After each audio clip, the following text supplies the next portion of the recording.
오늘 우리에게 주신 하나님의 말씀은 요엘서 3장 1절에서부터 13절까지 말씀, 구약성경 1273면입니다. 이 말씀을 서로 교독하겠습니다. 제가 먼저 읽겠습니다. 보라, 그날 곧 내가 유다와 예루살렘 가운데에서 사로잡힌 자를 돌아오게 할 그때 내가 만국을 모아 데리고 여호사밧 골짜기에 내려가서 내 백성 곧 내 기업인 이스라엘을 위하여 거기에서 그들을 심문하리니 이는 그들이 이스라엘을 나라들 가운데에 흩어버리고 나의 땅을 나누었음이며 또 제비 뽑아 내 백성을 끌어가서 소년을 기생과 바꾸며 소녀를 술과 바꾸어 마셨음이니라. 두로와 시돈과 블레셋 사방아, 너희 가운데 무슨 상관이 있느냐? 너희가 내게 보복하겠느냐? 만일 내게 보복하면 너희가 보복하는 것을 내가 신속히 너희 머리에 돌리니 곧 너희가 내 은과 금을 빼앗고 나의 진귀한 보물을 너희 신전으로 가져갔으며 나 자손과 예루살렘 자손들을 헬라 족속에게 팔아서 그들의 영토에서 멀리 떠나게 하였음이니라. 보라, 내가 그들을 너희가 팔아 이르게 한 곳에서 일으켜 나오게 하고 너희가 행한 것을 너희 머리에 돌려서 너희 자녀를 유다 자손의 손에 팔리니 그들은 다시 먼 나라 스바 사람에게 팔리라. 여호와의 말씀하셨느니라. 너희는 모든 민족에게 이렇게 널리 선포할지어다. 너희는 전쟁을 준비하고 용사를 격려하고 병사로 다 가까이 나와서 올라오게 할지어다. 모습을 쳐서 칼을 만들지어다. 낫을 쳐서 창을 만들지어다. 약한 자도 이르기를 나는 강하다 할지어다. 사면의 민족들아, 너희는 속히 와서 모일지어다. 여호와여 주의 용사들로 그리로 내려오게 하옵소서. 민족들은 일어나서 여호사밧 골짜기로 올라올지어다. 내가 거기에 앉아서 사면의 민족들 다 심판하리로다. 13절 다 같이 읽겠습니다. 너희는 낫을 쓰라. 곡식이 익었도다. 와서 밟을지어다. 포도주 들이 가득히 차고 포도주 독이 넘치니 그들의 악이 크미로다. 아멘. 할렐루야. 예, 여러분, 오늘 말씀의 제목은 이방 민족을 심판하시는 하나님입니다. 여러분, 울릉도 하면 생각나는 게 뭡니까? 예? 오징어 생각나고, 그 다음에 또 뭐가 생각납니까? 호박엿이죠. 그렇죠. 호박엿 생각납니다. 여러분, 근데 요즘에 얼마 전에도 말씀드린 적이 있지만, 울릉도에 그 오징어가 너무 안 잡힌다고 합니다. 근데 요즘에 어디서 많이 잡히는지 아세요? 반대편 해안, 서해안에서 그렇게 많이 잡힌대요. 근데 그 이유가 있다고 합니다. 이 울릉도에 참 예전에 저도 생각나는 게 1990년대 초반인가 이 동해안에 가가지고 교역자 수련회 한번 가서 회를 먹은 적이 있었는데 그때 여러분도 아마 기억나실 거예요. 우리가 이 속초가 가까우니까 오징어를 돈 주고 사 먹은 적이 별로 없는 것 같아요. 그렇죠? 그냥 잘라서 쓰기다시로 그냥 줬습니다. 근데 요즘에는 오징어 값이 금값이에요. 왜냐하면 너무나 안 잡히기 때문이죠. 그럼 여기에 어떤 이유들이 있는가? 첫 번째는 기후위기라고 합니다. 이 오징어가 저도 이제 설교를 준비하려고 한번 알아봤어요. 대체 왜 이렇게 오징어가 안 잡히는가? 그랬더니만 이 한류와 난류가 만나는 데서 주로 오징어가 산다고 합니다. 그런데 이 한류, 난류를 만나는 곳이 어디로 올라갔어요? 북쪽으로 올라가 버렸어요. 그러니까 오징어가 잘 안 잡히는 거고 오히려 반대로 서해안이 깊지가 않잖아요. 그러니까 오히려 이 바다 온도가 더 낮다고 합니다. 그래가지고 서해안에서 오징어가 잡힌대요. 저는 서해안에서 오징어 잡힌다는 얘기는 들어본 적이 없는 것 같은데 요즘에 그렇다고 합니다. 두 번째 이유는 여러분 포항하면 생각나는 게 뭔지 아세요? 포항하면 고래고기가 생각나는 사람도 있습니다. 옛날에 고래고기 한번 먹어보려고 한번 포항 간 적이 있었는데 못 먹어본 적이 있었습니다. 근데 우리나라 폭염이 금지된 지 꽤 오래되지 않았습니까? 한 수십 년이 됐을 거예요. 그랬더니만 이 고래가 동해안에 엄청나게 많이 나온다 그래요. 그래서 이 고래의 주식이 뭐냐? 멸치하고 오징어라고 합니다. 그러니까 오징어를 고래가 하루에 한 엄청나게 먹는다고 해요. 또 마지막 세 번째로는 중국 어선들이 하도 많이 출몰해가지고 우리나라 동해안에 있는 오징어들을 완전히 싹쓸이 해가 버린다고 해요. 여러 가지 요인들이 있는데 그 중에서 가장 큰 요인이 역시 기온, 기후위기 때문이라고 합니다. 그런데 이 기후위기는 결코 우리나라만의 문제는 아니죠. 전 세계가 닥쳐 있는 큰 재앙입니다. 이 재앙을 다 극복해낼 수 있어야 됩니다. 근데 여러분 오늘 말씀해 보십시오. 오늘 말씀해 보면 이 요엘 선지자를 통해서 주신 하나님의 메시지에서 가장 중요한 재앙 하나를 말씀하고 있습니다. 우리가 읽은 말씀에서는 말씀하고 있지 않지만 요엘서 1장 말씀해 보면 1장의 가장 첫 부분에 나오는 큰 재앙이 있어요. 그거는 메뚜기 재앙입니다. 메뚜기 재앙. 자, 그것에 대해서 요엘서 1장 2절에서부터 4절 이렇게 말씀하고 있습니다. 우리 화면에 있는 말씀 다 같이 한 목소리로 읽겠습니다. 늙은 자들아 너희는 이것을 들을지어다. 이를 기울여. 너희의 날에나 너희 조상들의 날에 이런 일이 있었느냐. 너희는 이 일을 너희 자녀에게 말하고 너희 자녀는 자기 자녀에게 말하고 그 자녀는 후세에 말할 것이니라. 팥중이가 남긴 것을 메뚜기가 먹고 메뚜기가 남긴 것을 느치가 먹고 느치가 남긴 것을 황충이 먹었도다. 아멘. 자, 오늘 우리가 지금 읽었던 이 말씀 보면 그 1장 2절 말씀, 2절 말씀 다시 한번 보시기 바랍니다. 1장 2절 말씀을 보시면 여기서 1장 2절 말씀 다시 한번 보시기 바랍니다. 거기 보시면 뒷부분에 너희의 날이나 너희 조상들의 날에 이런 일이 있었느냐 이렇게 말씀하고 있죠. 지금 그 요엘 선지자가 하나님의 메시지를 전할 때 지금의 시대는 이 포로기 그때입니다. 바벨론 포로기로 잡혀가 있을 때 하나님께서 요엘 선지자를 통해서 하나님의 메시지를 전하라 그랬어요. 그러니까 지금 말씀의 제목도 그렇지만 말씀의 제목에 보면 어느 나라에 대한 누구에 대한 하나님의 심판의 메시지입니까? 이방 민족들에 대한 심판의 메시지입니다. 이방 나라들에 대한 메시지입니다. 근데 지금 이방 나라에 누가 잡혀가 있어요? 유다 백성들이 잡혀가 있습니다. 나라가 망했어요. 그래서 유다 백성들이 잡혀가 있는데 그 나라에서 엄청난, 그러니까 오늘 그 읽었던 우리가 1장 2절 말씀 그대로 본다면 지금까지 조상들로부터도 한 번도 들어본 적이 없는 엄청난 메뚜기 재앙이 요엘 선지자 시대 때 있었다 없었다? 있었다는 얘기죠. 근데 그 재앙이 너무나 심각했던 것입니다. 먹을 것이 하나도 없어졌어요. 얼마나 없어졌느냐? 아까 읽었던 요엘서 1장 4절 말씀에 보면 팥충이가 낚인 것을 메뚜기가 먹고 메뚜기가 남긴 것을 느치가 먹고 느치가 남긴 것을 황충이 먹었도다라고 말씀하고 있어요. 그러니까 여러분 메뚜기과에 있는 모든 종류의 이 잎사귀를 갉아먹는 모든 메뚜기과 이 짐승들이 이 벌레들이 다 나타나가지고 이 바벨론 온 땅 그리고 유다 땅까지도 있는 모든 이 식물들을 어떻게 한 겁니까? 다 먹어치워 버린 것입니다. 그러니까 도저히 상상할 수도 없는 재앙이 그 당시에는 전 세계라고 할 수 있는 이 지중해 연안 그리고 유다 땅뿐만 아니라 바벨론 전국에 걸쳐가지고 엄청난 재앙이 임했던 거죠. 상상할 수 없는 재앙입니다. 이것을 가리켜 하나님께서는 요엘 선지자를 통해서 뭐라고 이름을 붙이셨냐면 여호와의 날이다 이렇게 이름을 붙이셨습니다. 무슨 날이라고요? 여호와의 날. 여호와의 날입니다. 그럼 여호와의 날은 과연 어떤 의미가 있는가? 두 가지 의미가 있어요. 여호와의 날은.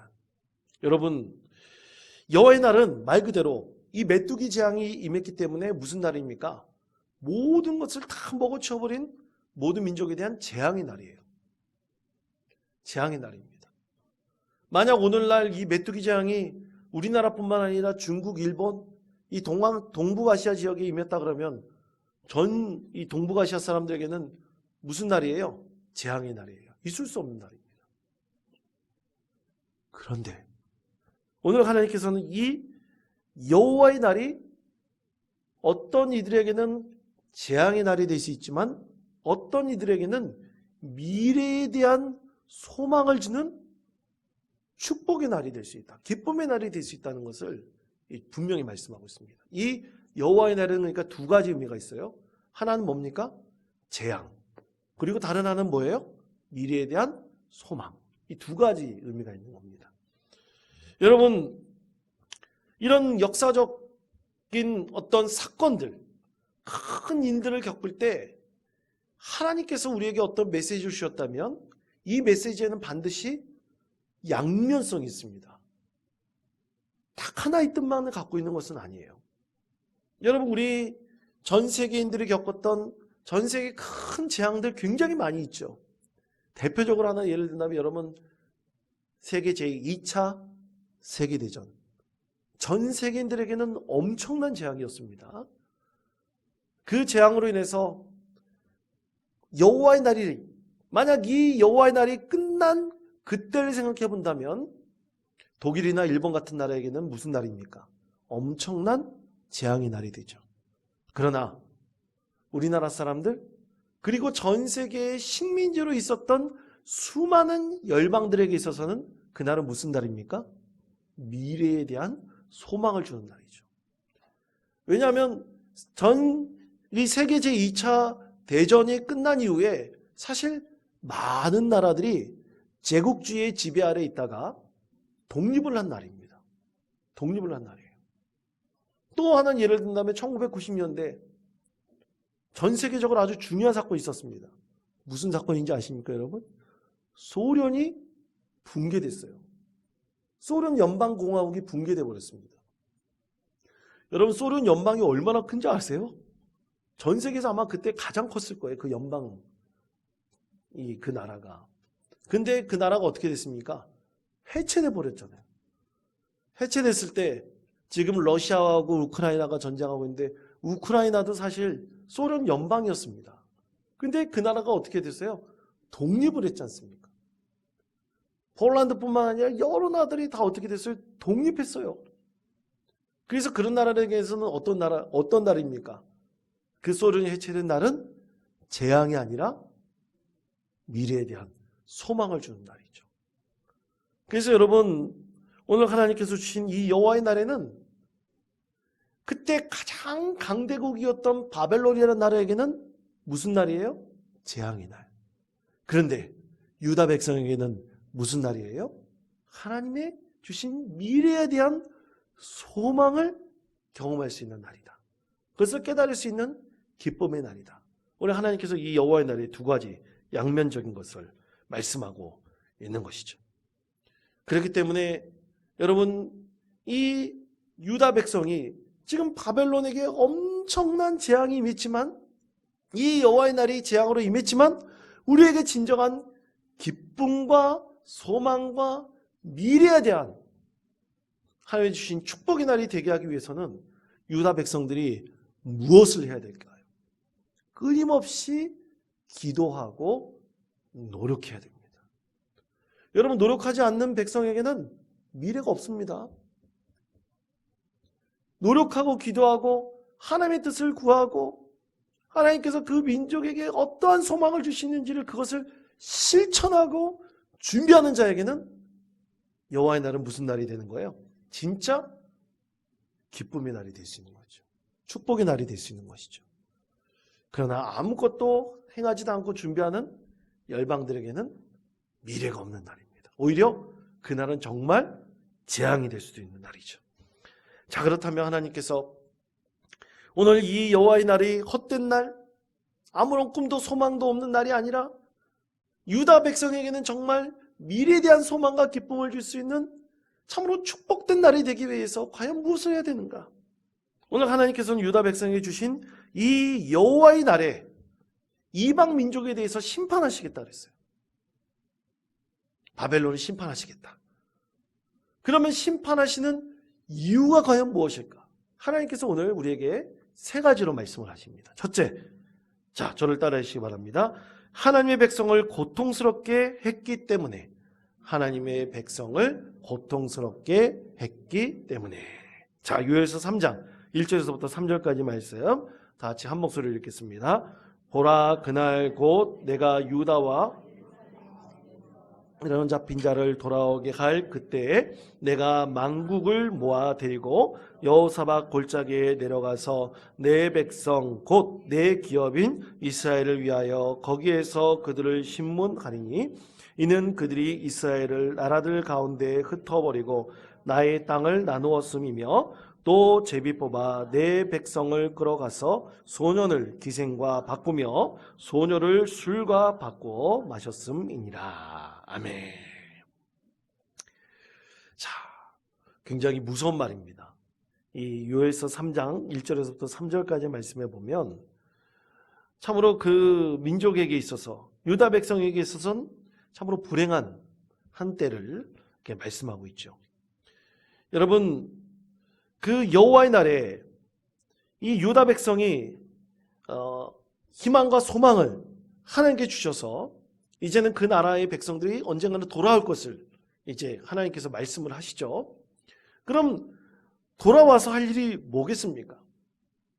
만약 이스라엘 백성들이 포로에서 풀려나서 그 나라로 돌아왔어요.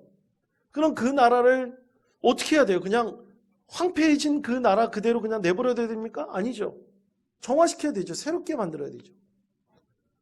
왜냐하면 이 유다 땅은 이제 그 이방인들에서 완전히 황폐화됐습니다. 그 백성들에 대해 희망이 없어요. 그 땅에 살고 있는 사람들에게는 미래가 별로 담보되어 있지 않아요.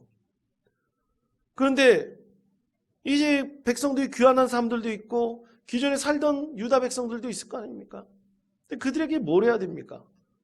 새로운 마음을 가지고 그 나라를 어떻게 해야 돼요?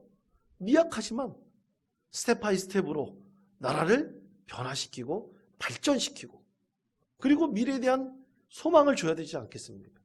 그것에 대해서 말씀하고 있는 것이죠. 그래서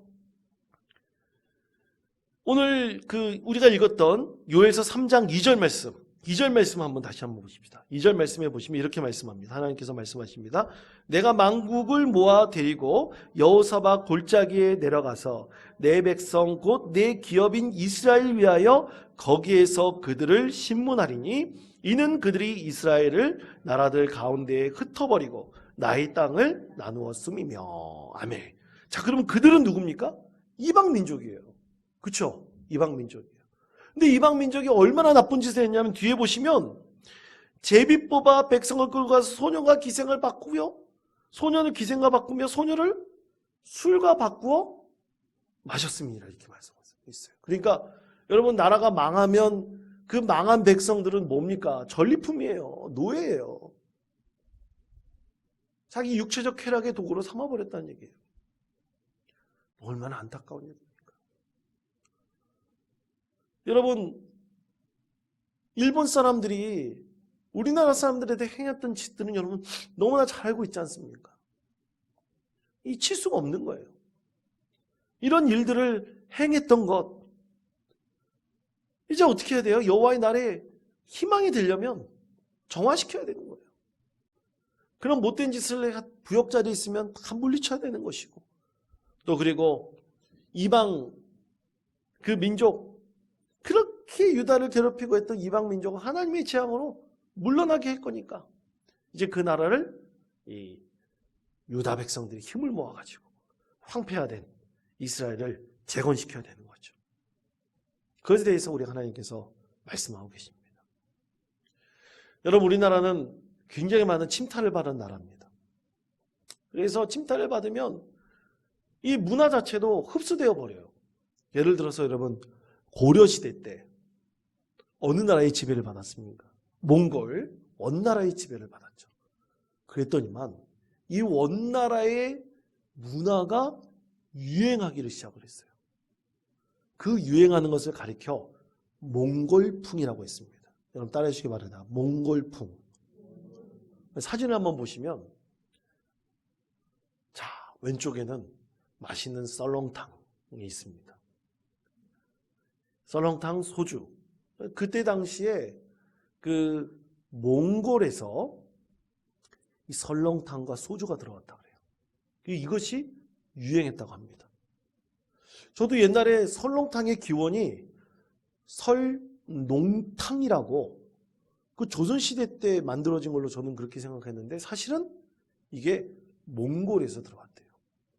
저도 몽골 선교 여행을 한번 갔을 때 몽골에서 그게 있더라고요. 지금 제주도에도 이렇게 있습니다.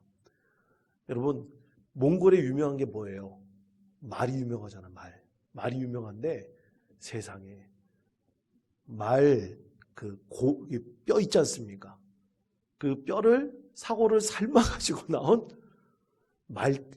설렁탕이 있어요. 제가 먹었을 것 같습니까? 안 먹었을 것 같습니까?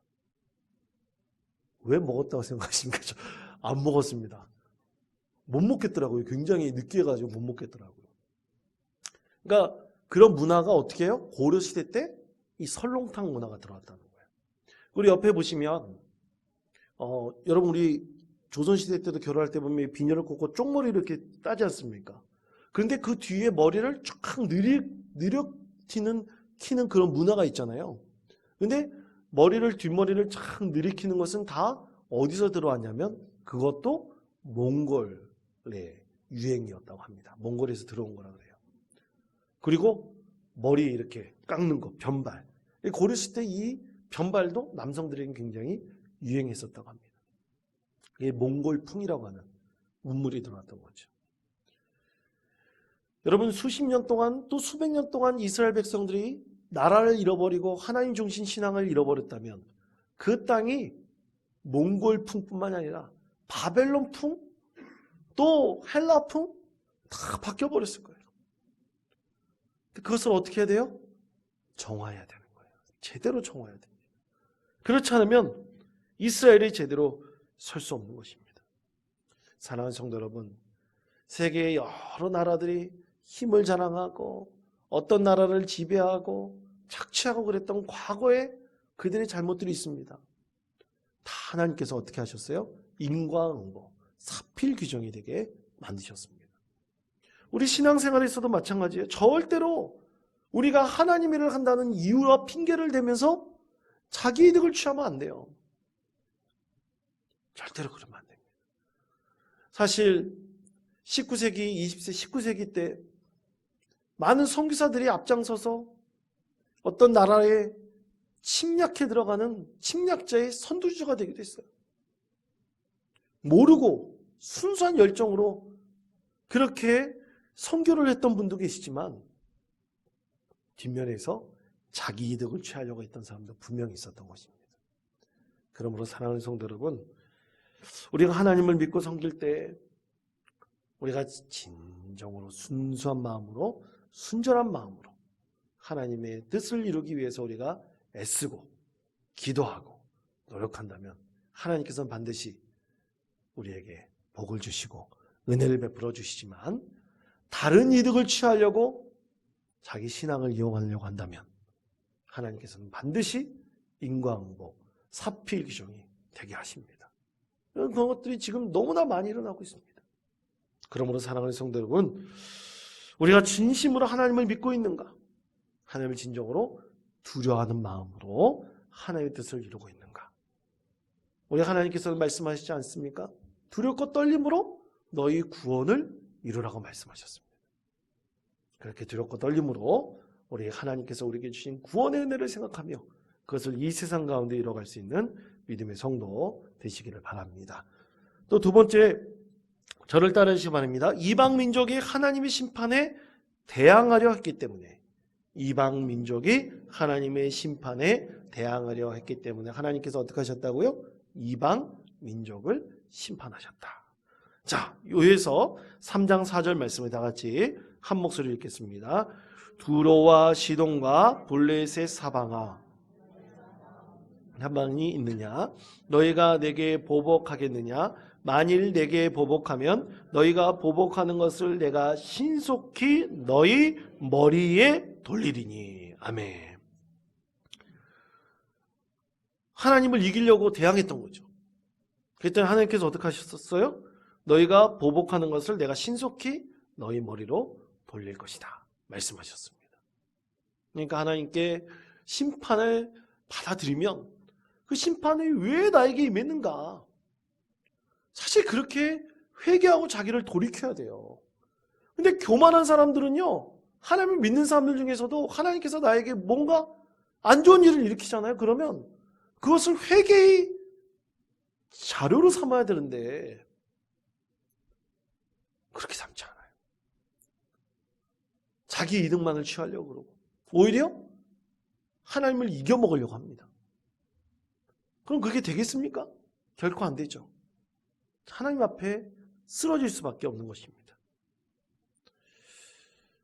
여러분, 이방 민족이 하나님의 말씀이 선포되었을 때 회개했던 아주 놀라운 은혜의 말씀이 있습니다. 그것은 요나에게 하나님께서 니느웨 성에 가가지고, 니느웨가 어떤 나라입니까? 아수르의 수도예요. 니느웨가 아시리아라고 하는 그 나라의 수도에 가가지고 하나님께서 요나에게 그들에게 하나님께서 하신 말씀, 회개를 선포하라고 했거든요. 요나가 가서 니느웨 성에 회개를 선포했어요.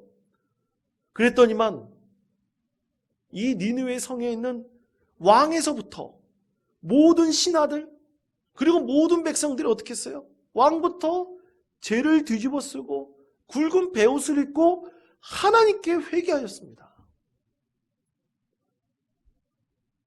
이방 나라들 중에서 그런 나라들도 있어요. 그러므로 사랑하는 성도 여러분, 우리가 만약 내 인생 가운데에서 여호와의 날 같은 때가 임하였을 때 우리는 그 하나님의 그때가 반드시 임했다면, 나에게 정말 엄청난 위기였다면 그 가운데 하나님께 물어봐야 됩니다.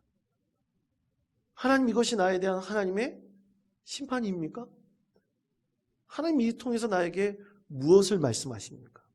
내가 진정으로 하나님께 회개할 것이 무엇입니까? 이렇게 진정으로 하나님께 회개하면서 우리가 하나님 앞에 돌이키면 하나님께서는 그날을 무슨 날로 바꿔주십니까? 소망과 미래를 향한 축복의 날로, 그때요, 그날을 분명히 바꿔주시는 것입니다. 아까 기후위기에 대해서 말씀드렸는데 이것은 정말 우리 전 세계인들이 하나님께서 이 세상에 있는 모든 지구인들에게 주는 하나의 경고 메시지, 심판이라고 봐야 돼요. 그렇게 생각해야 됩니다. 연합해서 이 위기를 잘 극복해내야 돼요. 그럼 하나님께서 이 기후위기 이때를, 이게 만약 여호와의 날이라고 한다면 여호와의 날에는 반드시 양면성이 있다고 그랬지 않습니까? 이것을 통해서 우리에게 소망과 미래에 대한 기쁨, 축복을 하나님께서 우리 가운데 분명히 허락하시는 것입니다. 참 세계 사람들 상상력이 뛰어나요. 이 기후위기 닥쳤으면 그것을 잘 극복해내야 되는데 어떤 엉뚱한 사람들은 저 지구의 위성인 달에 사람 살 기지를 만들면 된다. 화성에 가서 만들면 된다. 상상력도 아주 뛰어나요. 망상이죠, 망상. 그거 할 노력할 시간이나 돈이 있으면 기후위기를 극복해내겠습니다. 언제 화성에 가고 언제 지구에 기지를 만듭니까? 말도 안 되는 얘기들이죠. 우리 하나님께서 여호와의 날이 임한다 말씀하셨다면 과연 이것이 나에게 무엇을 하나님께서 말씀하시는지, 무엇을 우리가 회개해야 될 것인지, 그것을 돌이키면 하나님께서 그 날을 무슨 날로 바꿔주셔요? 소망의 날로 바꿔주시고 기쁨의 날로 바꿔주시고 축복의 날로 바꿔주시는 것입니다. 그러므로 사랑하는 성도 여러분, 여호와의 날은 우리에게 또 무슨 날이 돼요? 구원과 소망의 날이 될 수 있다는 것을 꼭 기억하시기를 바랍니다. 또 마지막 세 번째 이것입니다. 저를 따르시기 바랍니다. 이방 민족으로 인해 죄악이 가득 찼기 때문에 이방 민족인의 죄악이 가득 찼기 때문에 아멘. 그래서 어떻게 돼요? 정결하게 되고 타락한 문화를 배격해야 됩니다. 자, 요엘서 3장 12절에서부터 13절까지 말씀. 다 같이 한 목소리를 읽겠습니다. 민족들은 일어나서 내가 거기에 앉아서 사면의 민족들을 다 심판하리로다. 너희는 낫을 쓰라. 곡식이 익었도다. 와서 밟을지어다. 포도주 틀이 가득히 차고 곡포도주 독이 넘치니 그들의 악이 크미로다. 아멘. 자, 13절 말씀을 보시면 곡식이 있고 포도주 틀이 가득 차고 항아리가 넘친다는 것은 바로 이방 민족의 죄악이 가득 찼기 때문이다. 그렇게 하나님께서 말씀하셨죠. 그날은 그러면 이제 무슨 날로 삼아야 되는 거예요? 사실 하나님께서 이 역설적인 말씀을 하시는데 이 하나님께서는 이날 이때에는 이 보습을 쳐서 칼을 만들고 낫을 쳐서 창을 만들려고 그랬어요. 그러니까 전쟁을 할 때, 그러니까 진짜 전쟁을 해야 된다는 의미가 아니라 여호와의 날에 이 이방 민족 악한 자들은 어떻게 해야 된다는 거예요? 보습을 칼로 만들고 낫을 창으로 만들어서 심판의 도구로 써야 된다는 얘기죠. 그러나 하나님께서는 다 이렇게 이방 민족을 벌하시는 이유가 뭡니까? 자기 백성, 자기 사랑하는 하나님의 자녀를 위해서 이러한 일을 일으키심을 분명하게 말씀하고 있습니다. 사랑하는 성도 여러분, 여러분의 자녀를 위해서 과연 어디까지 할 수 있습니까? 아마 허리가 부러져라. 우리는 자녀들을 위해서면 무엇이든지 노력하고 그 사랑을 베풀려고 최선을 다할 것입니다. 우리 하나님도 마찬가지예요. 이방 민족, 특히 악한 자들에 대해서 하나님께서 벌하시는 이유는 그의 사랑하는 백성을 위해서 하시는 것이죠. 우리 하나님께서도 우리가 믿음의 사람들이 이 세상 죄악에 물들지 않도록 우리 하나님께서는 우리 백성들을 위해서 일하시고 우리 백성들 가운데 분명히 은혜를 베풀어 주시고 우리 가운데 늘 함께 하신다는 것을 분명하게 이 말씀을 통해서 우리에게 전하고 계십니다. 예전에 그 게임 문화에 대해서 생각을 해봤을 때 이 상담을 공부한 저로서는 게임 시간을 줄여야 된다. 그리고 몇 세 이하는 게임에 접근하지 못하게 된다. 특히 스마트폰도 어떻게 보면 몇 살 이하에는 접근하지 못하도록 해야 된다. 저는 어떻게 보면 굉장히 보수적인 생각을 가지고 있습니다. 왜냐하면 이 게임이나 이런 스마트폰에 주는 해가 사실은 이 육체적인 건강도 문제지만 정신적으로도 문제지만 영적으로도 굉장히 큰 해가 될 수 있기 때문에 좀 규제를 해야 된다고 저는 사실은 굉장히 보수적으로 생각을 합니다. 그러나 그런 어떤 규제를 해야 된다는 그 노력이 참 지금은 굉장히 힘들고 어려울 수도 있어요. 그러면 여러분 우리는 어떻게 해야 돼요? 우리 믿음 안에 있는 자녀들은 여러 가지 게임 문화나 그리고 이 스마트폰으로 인해서 나타나는 여러 가지 해악 이런 것들에 대해서 우리가 맞춤 전략을 짜야 되죠. 그래서 다 막을 수는 없지만 우리가 영적으로 건강하게 우리들이 자라날 수 있도록 그렇게 만들어야 되지 않겠습니까? 그것이 바로 우리들이 해야 될 일이죠. 사랑하는 성도 여러분, 오늘 말씀 가운데 하나님께서는 이방 민족을 심판하시는 그 하나님, 우리의 그 심판하시는 분명히 이유에 대해서 세 가지로 말씀하셨습니다. 우리에게도 이 말씀을 우리 삶에 온전히 적용하여서 정말 하나님께서 우리가 이 죄악된 문화 가운데서 물들지 않고 우리를 보호하시고 지키시려는 하나님의 이유가 분명히 있다는 것을 깨닫고 우리는 하나님의 뜻을 우리 미래의 참된 축복의 그 재료로 삼고 하나님의 뜻을 이루어갈 수 있는 믿음의 성도들이 되어야 할 것이라고 믿습니다. 오늘 말씀의 의미를 깨닫고 여러분 우리 삶의 자리에서 반드시 실천하고 이뤄가는 복된 주님의 자녀 되시기를 바랍니다. 우리 하나님께서는 우리 그리스도인들을 참으로 하나님의 귀한 믿음의 자녀로 삼아주셔서 이 세상의 진정한 축복의 통로로 삼기를 원하십니다. 그 마음을 가지고 우리가 늘 믿음 생활을 하면서 여호와의 날이 과연 나에게 임한다면 이것을 어떻게 나에게 축복의 날로 삼을 수 있을지, 그것을 우리가 말씀 가운데 늘 기도하시며 믿음 가운데 승리하는 복된 성도 되시기를 간절히 축복합니다.